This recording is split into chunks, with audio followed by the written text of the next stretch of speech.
স্বাগত NY71 সংবাদের সাথে আছি আমি শামিমা দোলা। Jeffrey Edward Epstein and my residence address is 6100 Red Hook Boulevard in Virgin Islands. Jeffrey Epstein সংশ্লিষ্ট নথিগুলো নিয়ে বিশ্বজুড়ে এখন তোলপাড়। নথিতে নিজের নাম থাকায় অস্বস্তিতে অনেক প্রভাবশালী। নথিতে নাম আসার পর অ্যাপস্টেইন সংশ্লিষ্টতার কথা অস্বীকার করেছেন যুক্তরাষ্ট্রের সাবেক প্রেসিডেন্ট বিল ক্লিন্টন। অনুতপ্ত ধনকুবের বিল গেটস। কম পরিচিত অনেক প্রভাবশালীকে আবার নানা দায়িত্ব থেকে সরিয়ে দেওয়া হয়েছে। শুরু হয়েছে অনেকের বিরুদ্ধে তদন্ত। I think the time has come for the administration to release all of the files regarding Jeffrey Epstein.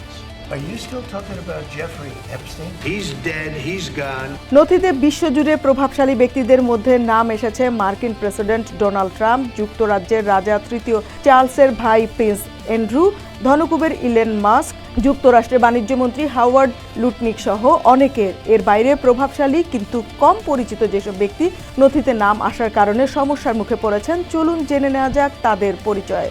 বোর্গে ব্র্যান্ডে ওয়ার্ল্ড ইকোনমিক ফোরামের প্রধান, বয়স 60 বছর। তার নাম এসেছে অ্যাপস্টেইন নথিতে। তিনি নরওয়ের সাবেক পররাষ্ট্রমন্ত্রী হিসেবেও দায়িত্ব পালন করেছেন। বোর্গে নিজেই স্বীকার করেছেন 2018 ও 2019 সালে যুক্তরাষ্ট্রে নিউ ইয়র্কে অ্যাপস্টেইনের সঙ্গে নৈশভোজে অংশ নিয়েছিলেন তিনি। যদিও অ্যাপস্টেইনের অপরাধমূলক কাজকর্ম সম্পর্কে পুরোপুরি অজ্ঞ ছিলেন বলে দাবি করেছেন বোর্গের। 1996 ও 1997 সালে নরওয়ের প্রধানমন্ত্রী ও নরওয়েজিয়ান নোবেল কমিটির চেয়ারম্যানের থরসনের নাম এসেছে অ্যাপস্টেইন নথিতে। নতুন প্রকাশিত নথিতে দেখা গেছে অ্যাপস্টেইনের সঙ্গে তার ব্যাপক ইমেল চালাচালি হয়েছিল। নাম এসেছে 66 বছর বয়সী নরওয়ের কূটনীতিক মোনা জুলের। নরওয়ের পররাষ্ট্র মন্ত্রণালয় জানিয়েছে অ্যাপস্টেইন নথি সংশ্লিষ্ট কারণে তার বিরুদ্ধে তদন্ত চলায় সাময়িক সময়ের জন্য ওই দায়িত্ব থেকে অব্যাহতি দেওয়া হয়েছে তাকে।